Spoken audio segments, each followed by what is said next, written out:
getting to 4th and beyond that is their goal for this event. They've hit that goal. Now they can play with, a little bit more confidence. Momentum is max. Their special bar is full. Like, they are ready to go the f*** off. If there was to be a first ever 2-time, I would want it to be FPX because of what they've been able to show. My brain says Optic. My heart says DRX. So, Aww. And we're back, Champions Talk, and our party has grown by 1. We welcome JessGOAT. Well, Jess, first and foremost, thank you for the host. You're too kind. Thank you for the raid, bringing your community on over. And now we get to talk about, I feel like, what everybody is on the minds. It's Champions, right? And it's not just the Killjoy turret that we talked about earlier. It's what actually happened. Everything basically before the last 4 hours of last night's broadcast. Because since the last show, playoffs started. And things got weird, and teams moved on, and some teams didn't. But we're just going to kind of take it from the top here. We opened up quarterfinals. DRX, Paperthin, they 2-0 FPX. I don't know if anybody in the world was expecting that, but it happened. Yeah, let me just hold on. I got all the EMEA tiers in here.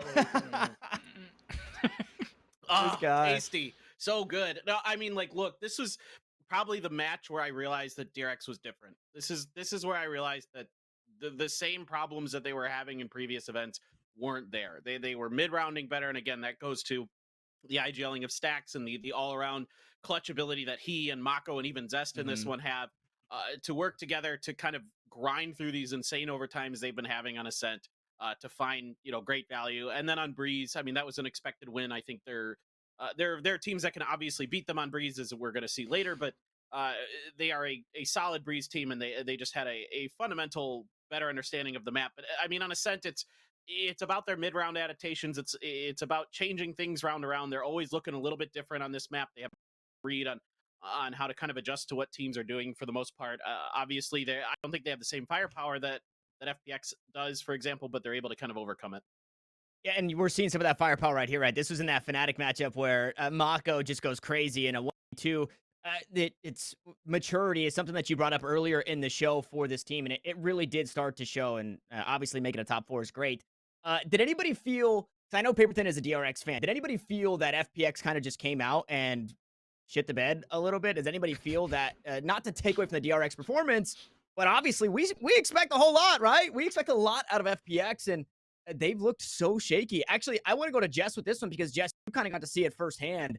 In this first playoff matchup, because I believe you took your leave before this started, did this surprise you at all?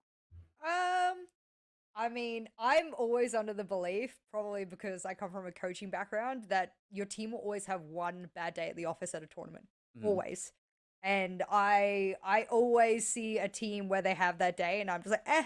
I mean, Optic has it early in the tournament usually. Some teams have it at, the kickoff of playoffs. I mean, over-prepared. Some teams go in and things are changed, and it shakes them a little bit.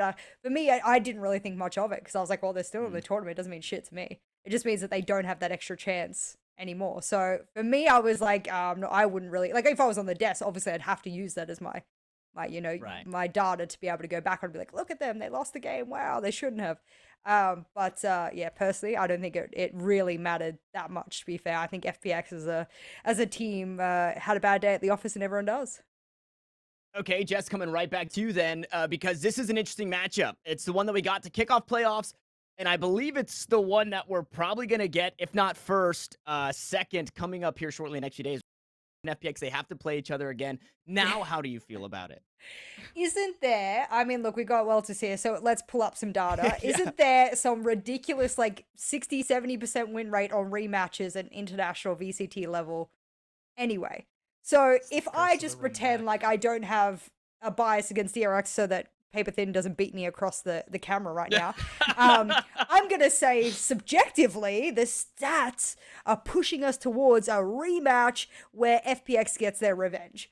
My personal opinion is probably pretty obvious that FPX should win that, just because I had to dump all my DRX stocks, like, what, 4 months ago now, whatever it was. So I gave up the stocks pretty quickly. They dropped, and I couldn't reinvest in them. I don't think they need a roster change. I think their consistency, not on a macro level, but on a micro level, some of their players really struggle with consistency, and it's why their maps, some maps look shocking, others look really good.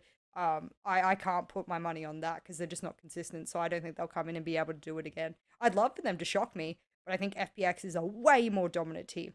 Like fundamentally, I way agree. more. I really agree. There's a lot of micro mistakes that I see with DRX in some of their adjustments when they try to swing. You know, they don't make a lot of over peaks, but like when they do peak, sometimes they're shaky. Sometimes they overcorrect with their steps, things like that, where they're just not quite as crisp as some of the other teams. And so what makes DRX function, what makes them flow, is when they're working together, when they're having solid fundamentals. They can set up amazing crossfires. That's what makes them difficult on Breeze and other maps for some teams. Is one plant down, they do a really good job of making sure they're locking down the space. Everybody's doing their job, covering their angles. The problem is when they get into scrappy situations, when they are required to win duels on their own, a lot of times they're not pound for pound as good as these other teams. Mm-hmm. And you know, and that's got to be the most believable, right? Because that's coming from the fan, right? The DRX fan. If anybody's in their corner, it's Paperthin. Yeah, I mean, I feel that I called the end of the road probably a little too early. I thought that they would lose the first DX, and then, you know, the lower elimination bracket would look a little different. But it does kind of feel that this Cinderella story might be coming to an end, especially with what we've seen, with how fired up FPX are. Obviously, this XSET match meant a lot. And I apologize if I'm going to go to the you know, new members joining us on the show, because we've had a lot to talk about it. But I'm just going to kind of go down and for the groups, was there anything that really stood out here? Either Weltis or Jess, you know, the loud 2-0 over Leviathan, Optic Gaming 2-1 over Team Liquid, XSET over Fnatic. Like, XSET over Fnatic, I could feel like that's probably an upset given the way they look. But in those three matchups, is there anything else that kind of stood out to you guys, more specifically before we get into the upper semis? Take the stage, Weltis. Sorry, you said groups. Were we talking like the upper quarters? Yeah, just quarters, upper quarters. Yeah, sorry if I said quarters. groups. I apologize. Upper quarters. All good. I was like exit Fnatic. Nothing too surprising. I think Leviathan. Hopefully, I'm saying that right. I think I still think they're really smart and disciplined. One of the they save a ton. That's one of the things I noticed. Like, they're like one of the best teams that just like, oh, 3v5, no, we're out of there. Or 2v4, we're out of there. 3v4, we're out of there. Which I think is actually really, really smart for the team. But yeah, their firepower was clearly just not there against Loud and FPX. So not too surprising there. I think most of the other matches, though, I mean, let's be real, like all these 8 teams pretty much had a pretty good shot of winning. You know, maybe we think like there's Liquid might have been the odd one out, but honestly, I think all 7 the rest of the teams, like if they were on peak form, could win this tournament. And so I think, you know, it kind of goes down to map pool all the time. And the EMEA teams, you know, we've talked about it a lot, I think, or people have talked about it a lot.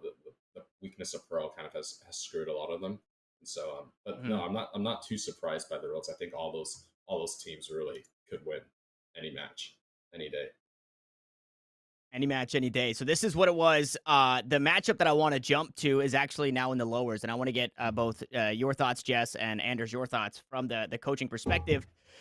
It's Optic beat Team Liquid, XSET beat Fnatic, NA out on top. We love that. That drops down into that lower bracket for Team Liquid to play Fnatic, a series, or I guess a matchup that is played over and over and over, obviously in EMEA. Now you have to come and do it. Jess, I'll come to you first, right? Sure. What is it like for these two teams to, what's the prep like when you basically have each other figured out outside of maybe Pearl?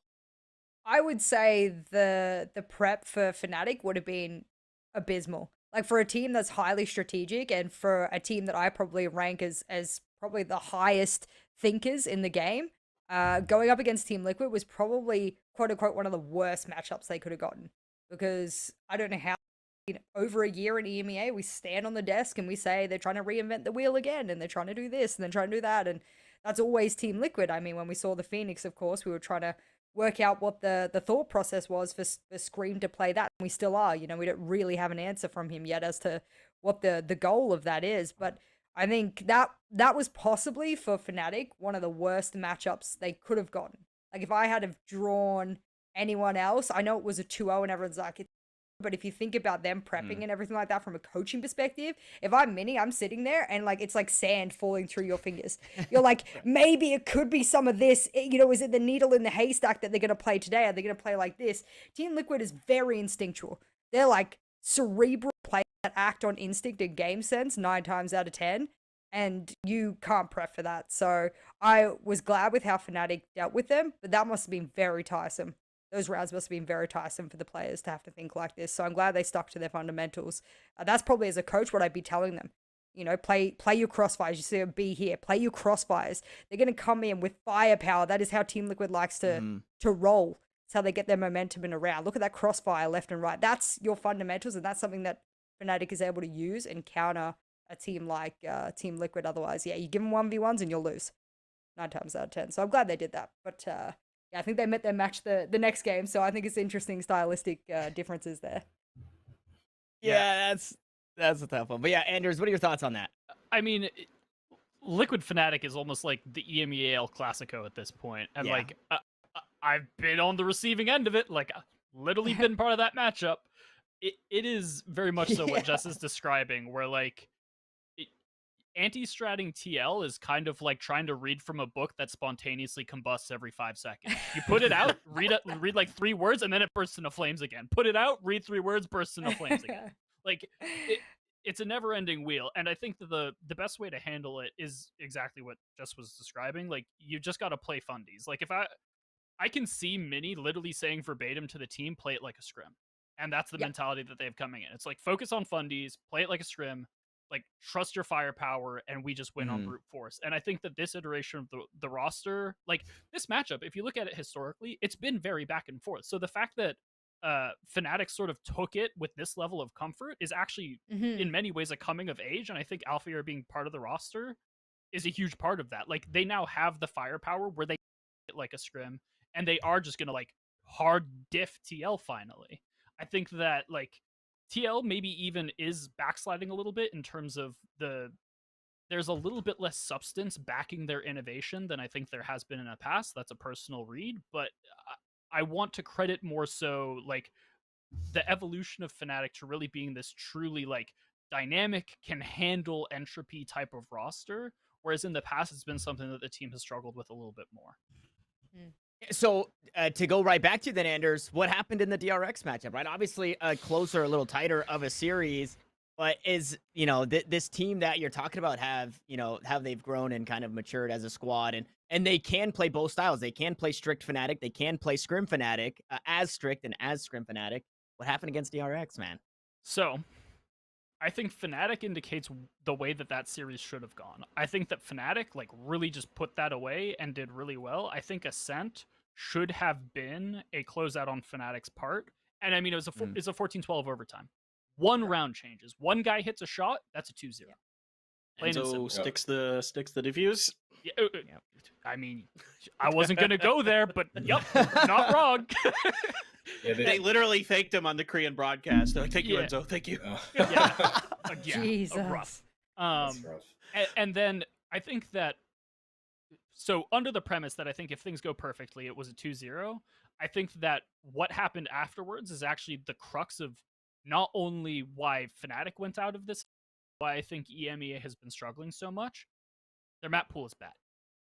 I think that Fnatic in particular came into this event banking on a map ban strategy that hit on their Pearl requiring an auto ban. And when their Pearl didn't show up, their map ban got horrible.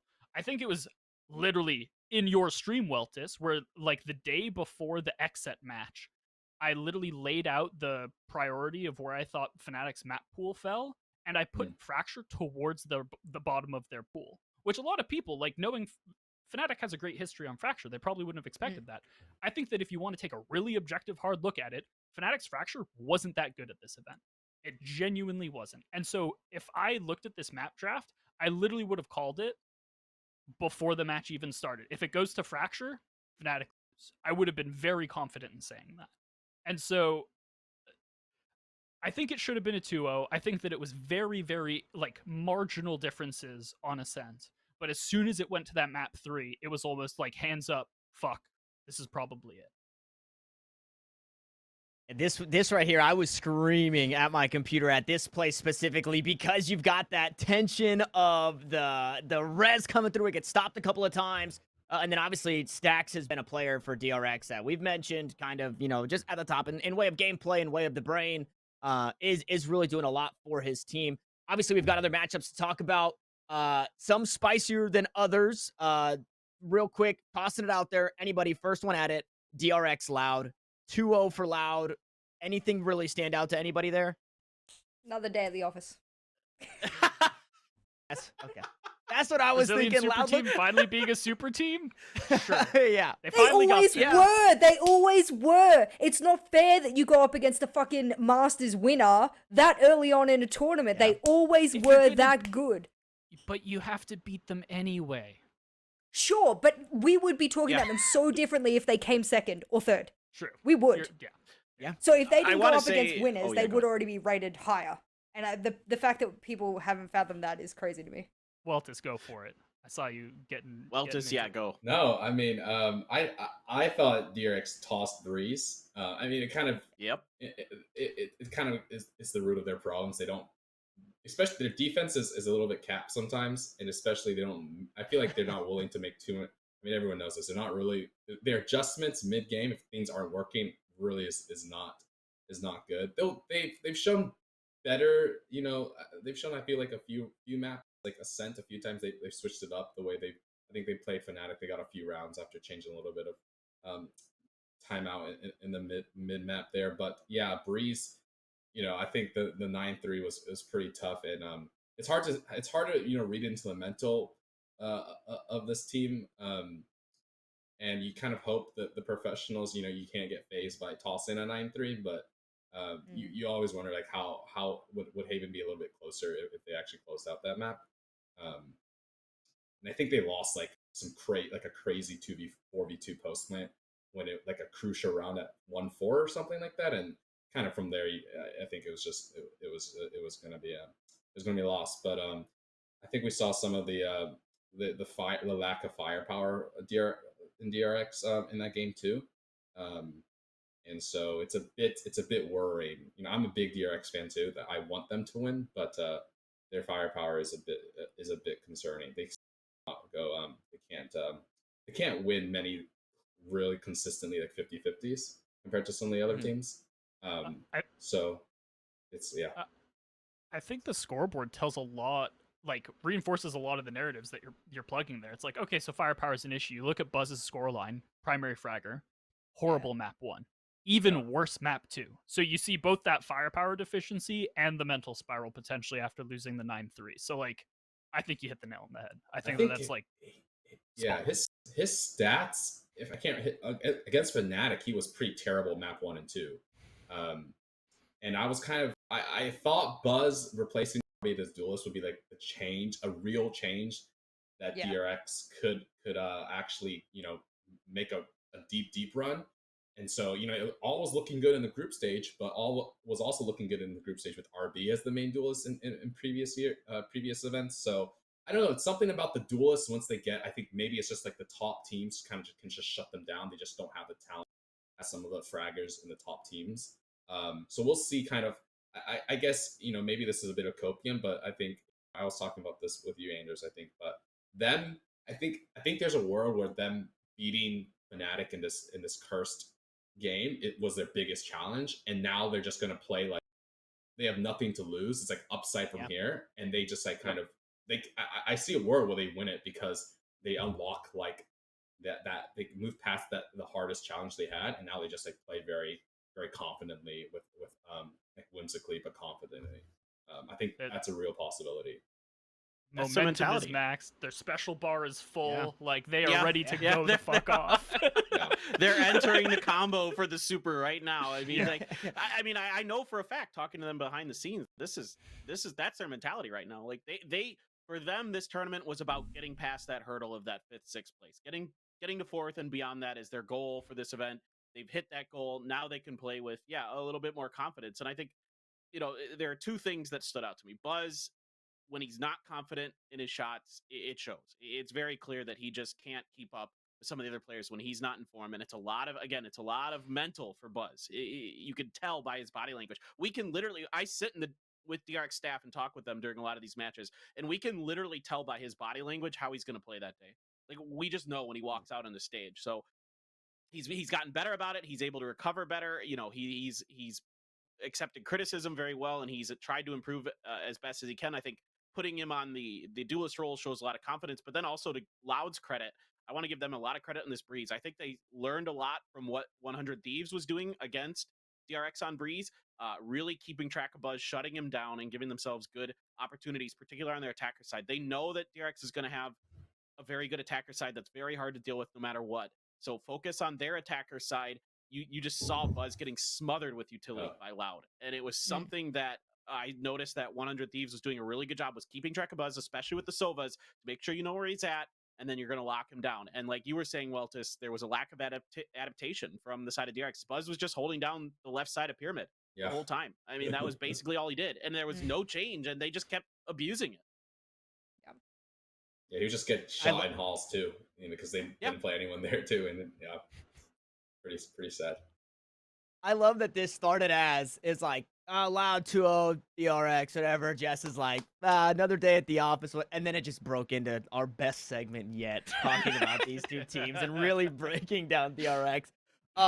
So we had a little bit of spice earlier on the show. This next matchup was a little bit of that spice. It's the mild. It's not the hot Buffalo. It's the mild Buffalo. But it was NA versus NA, Optic Gaming versus XSET. I'm going to go, again, start with you, Weltis and Jess, just because we haven't gotten your takes on it. But XSET, they lose a series, post-match, or the post-match conference comes around, and they are accusing of, running these technical timeouts. So what are your guys' thoughts? Jess, I'll go to you first. What are your thoughts on that aspect of it? Just kind of XSET accusing, although, taken back, redacted, accusing Optic of abusing. I have been in the esports scene long enough, both as a player, analyst, a coach, and obviously analyst and caster now, that I know, especially from coming from Siege, when a team is doing that. It happens still to this day. It happens, and it's not that I would say it's very obvious to the naked eye, but to the trained eye, knowing I've had players try and pull that, my own players try and pull that shit, I've had other teams try and pull that shit.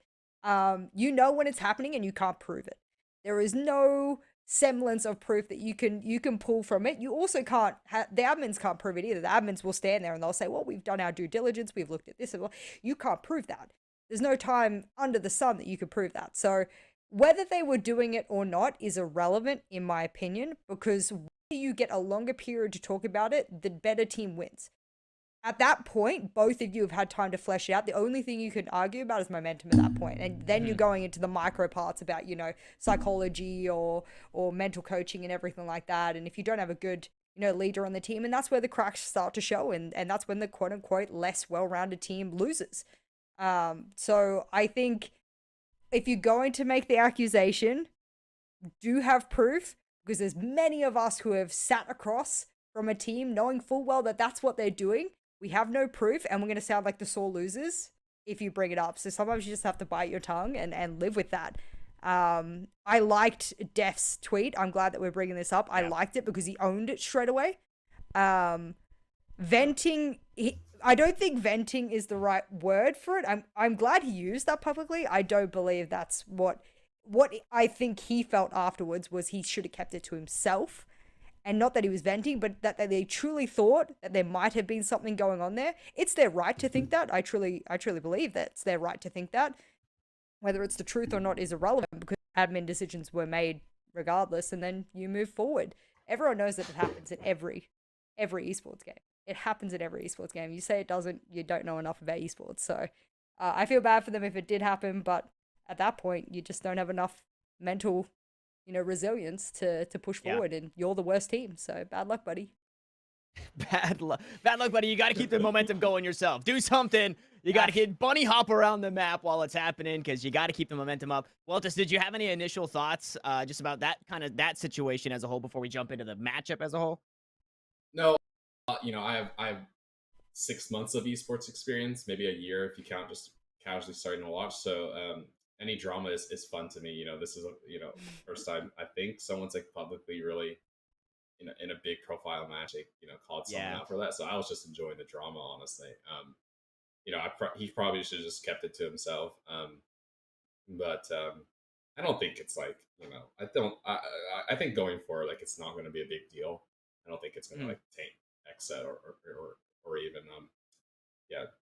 Def's like reputation or anything. I think it's just like, yeah, you're frustrated. You kind of want to blame something. Not everyone's like the greatest loser, to be honest. So I don't think it's like that big of a deal. Yeah, I do wish a little bit, because XSET have kind of been taking the bad boy route. I said this earlier on the show, but we were having issues with Discord and stuff, and people were getting disconnected. But hey, if anything, Cycle should have just doubled down and just been like, yeah, these guys are fucking cheating, man. And it's like, what can you do? You can't beat cheaters. Then just really became, the villain and the bad guy.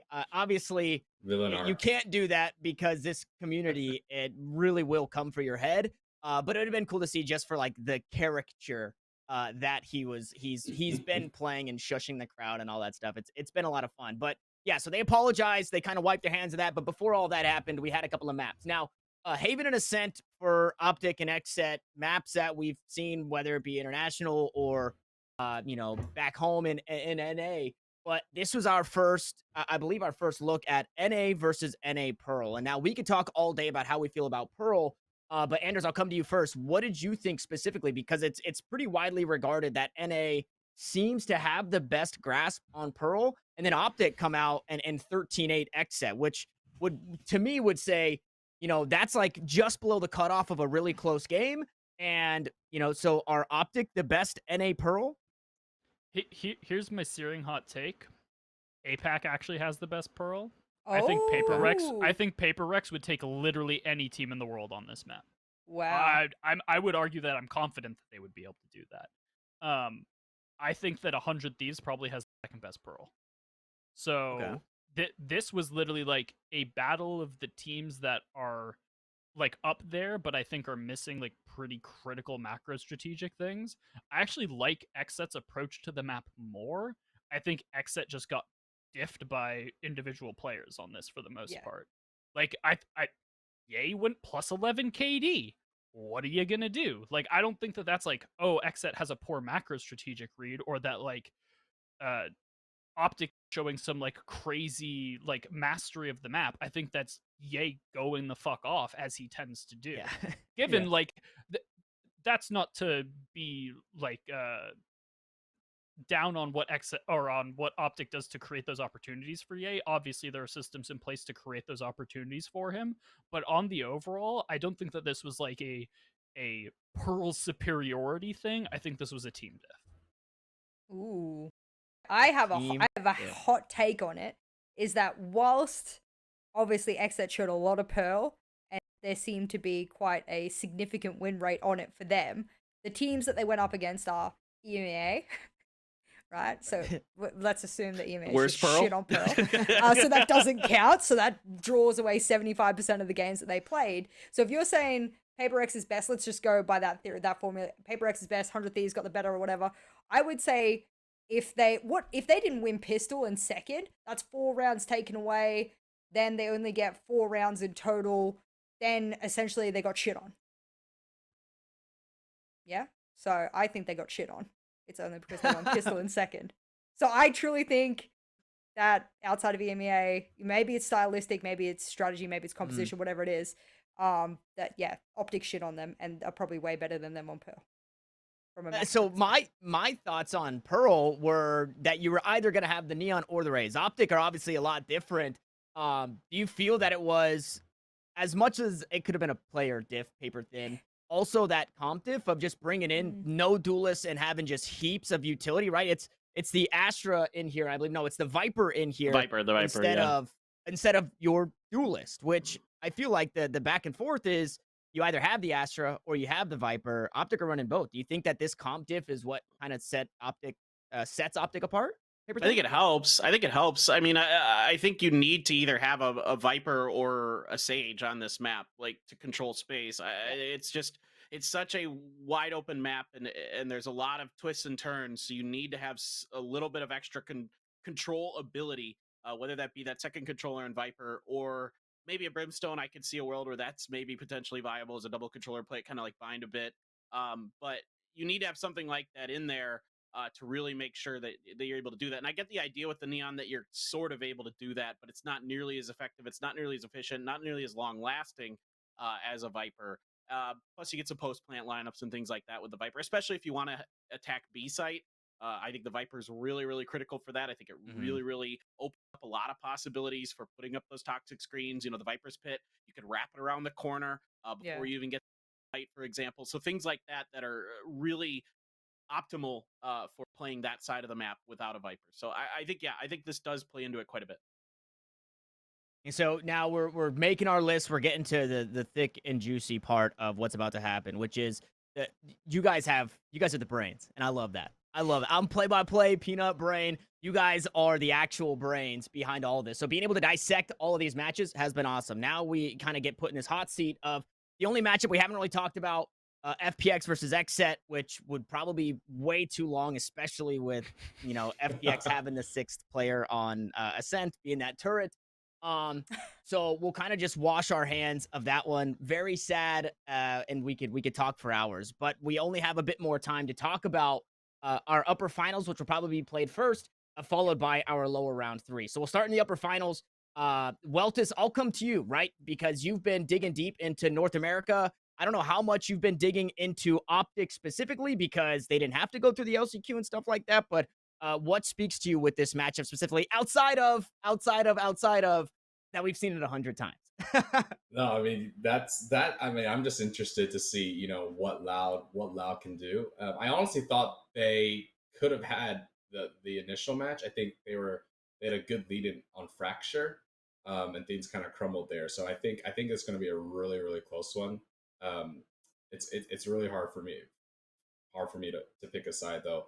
I feel like it's hard to really doubt Optic, though. I think FNS's mid rounding has been probably like some of the best I've seen ever from him. And so I'm not sure if Loud, I mean, they have some time to kind of look into it, so that might mitigate that advantage. They've got 2 days, break, 2 or 3 days. So that advantage, that I usually might lean Optic here might be mitigated a bit, but Chet's probably pulling some, and who knows? They've been switching comps, I think, in the tournament. Maybe we'll see something different. I just think it's really hard to say. I think it's going to be a great game. Hopefully, it goes to 3. But yeah, I mean, I'm pulling for my NA brothers, of course. Of course, Jess. You've got some ums and some ahs there. What are you thinking? Oh, my heart breaks because I love Loud. I mean, I love both Optic and Loud. I think it's one of my favorite matchups that we have at international events. I was looking over because I remember, and I wrote it down, even though I wasn't working all the games, and obviously I left before. I wrote down everything because I know in future events I'm gonna have to refer to probably the same teams and players, of course. So I was like, okay, what were the games? Because I had to make the argument that now Marv isn't the best player in the world, as I was professing, in Copenhagen. He's had a slower event, so technically he doesn't qualify anymore. So I was like sad about it. And then I finally looked over my notes, and it says here the game where Marv shit the bed. And that's the Loud game. And I was like, okay, well, Marv shit the bed in that game, and Optic still won. And that was the one where I put the asterisk underneath. I said, if Optic can still beat Loud with, their second, third highest rated player shitting the bed, imagine if all players showed up. And I was like, Loud will be decimated. And that's just using that last game. So obviously the sample data is very small.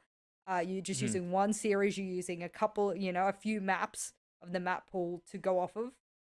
But that's what it's leaning towards. Like if I did just a quick analysis, like if I was, an analyst for Loud, I'd be scared because I'd be trying not to replay a certain map. I'd be trying not to show, I'd try not to go back to conditioning aspects and factors that are going to be things that Optic already know and read into. So this is the kind of thing is like, no matter how many times Optic wins against Loud looks so much better. That comes from Sassy actually being able to play at his much more optimal level this tournament. And I still don't think that's enough, because if Sassy is playing at his level that like I wished he had played at, back in the day, and he's doing that now, and I still don't think they can beat Optic.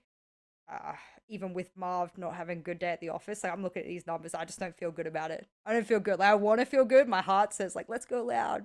3-map banger. And then Yeah, I just the don't one- think it's gonna happen. The one thing I'll say that Loud might have going for them, so they got owned in Pearl. Mhm. They might ban Pearl. Okay. Just say screw it, and then Yeah. because they banned Haven last time, and they've been owning teams on Right. Haven. So it could be. I think just the way the map pool goes might be interesting for Loud. I think Aspas also. I'm looking at it right now. I think Aspas had a terrible fracture too, so that's that can balance out the Marv. The Marv having a terrible fracture. I don't know how often Aspas goes 10 and 20 rays. Probably not. Yeah, but very often. Aspas has like one bad map here and there, whereas Marv had like a whole series. Yeah. Marv has. You know what I mean? Like like that Yeah. whole series was bad. Like I fair. would say that to his face, and I'm sure he would agree. But like, yeah, that was the worst game of my international career. Like I'm sure he would admit that. He'd be like, "That's unreal. I've never played like that before." So if he played that bad and like lost every opening engagement, I don't know what kind of negative KD he has overall, but it was awful for him. And they still won. I'm telling you, that's my indicator. I know it seems like such a tenuous kind of indicator, but okay. Is that the loud one? No, that's not in my notes here. This is Here's my gross oversimplification of how I like to look This at must this be a matchup. separate. I think player this is for Masters 1? Yeah.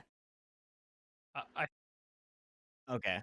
Okay. I think player for player, Loud and Optic are basically parred until you look Okay. at IGL, and they get mid-round IGL diffed off the face of the earth. I genuinely think that's where you draw the line.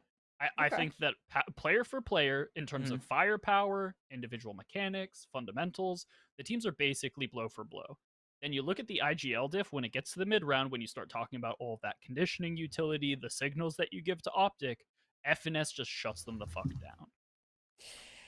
I can't put Yep. Aspas and Ye on the same pedestal. I can't. Like no matter what Yes. what you're smoking, I can't do it. Like I can't Look do at it, their man. look I at their can't meet you there. head-to-heads. Look at their head-to-heads. And then tell me I that. just don't. I Yeah. no. I just don't. Math, numbers. What? If But I, okay, but I I will don't say to know. that point though that Ye has been on fire seemingly Yeah. throughout the entire tournament, right? If Yes. Aspas In this event is in having, particular, and they just haven't this really event, met just in this like event. yeah, Yeah. this event. Yeah. Yeah, I think. Yeah.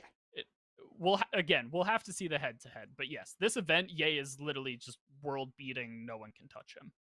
Yeah.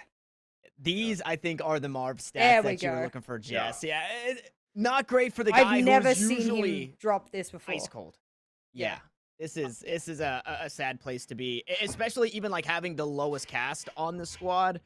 Everybody else above 70%. Marv just seemingly in the wrong place. I think it was at the Pearl wrong where he time. redeemed himself, but that was by that point it was like they had such an easy run because Loud was just gifting them over towards mid and whatnot. Like that's the point of the lurking Marv strategy. Is like you give him a map like Pearl with a mid map design like that, that man is going to scalp you left, right. So I think that really played into his playstyle and helped him. But if they didn't play Pearl in the last map, let's say they played any other map, and maybe they won as dominantly, who cares? I don't think his stats look that good. So I'm glad that he's redeemed himself. Honestly, like he looks so much better now. But that's what makes me think they are the best team in the tournament, is they can beat a top 3 team, because I think Loud is a top 3 team, with one of their players having the worst game of, like, that's unprecedented. I don't know a team that can do that. I don't want a team that can beat a top 3 team and have one of their players drop off a cliff. Like, I don't know that. So that's why I'm really confident about Optic. Yeah. So as we come to the end, the kind of close on our show, it sounds like Optic, we're leaning that way. But Paperthin, I want to get your thoughts. I don't mean to put this on you, but Loud are the only remaining team, I believe, that still have the bald buff. That's true. That's all. Yeah, we lost Durka, so it's over. It's the bald buff.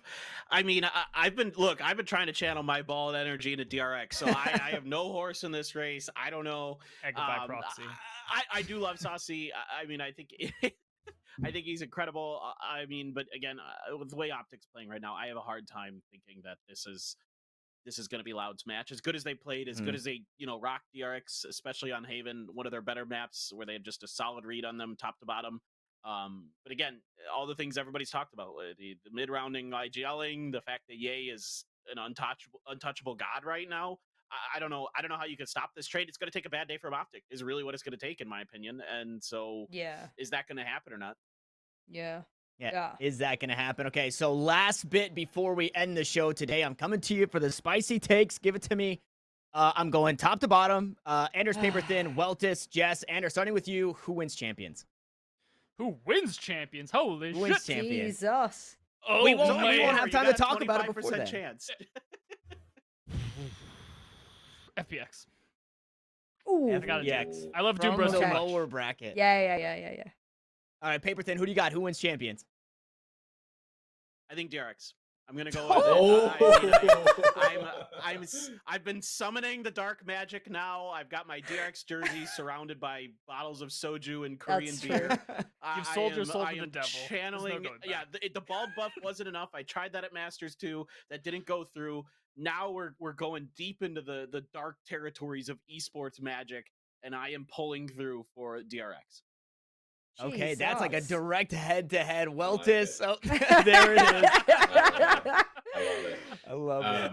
My Weltis, who do you brain, got? my brain says Optic. My heart says DRX. So Aw. I'd be happy like with it.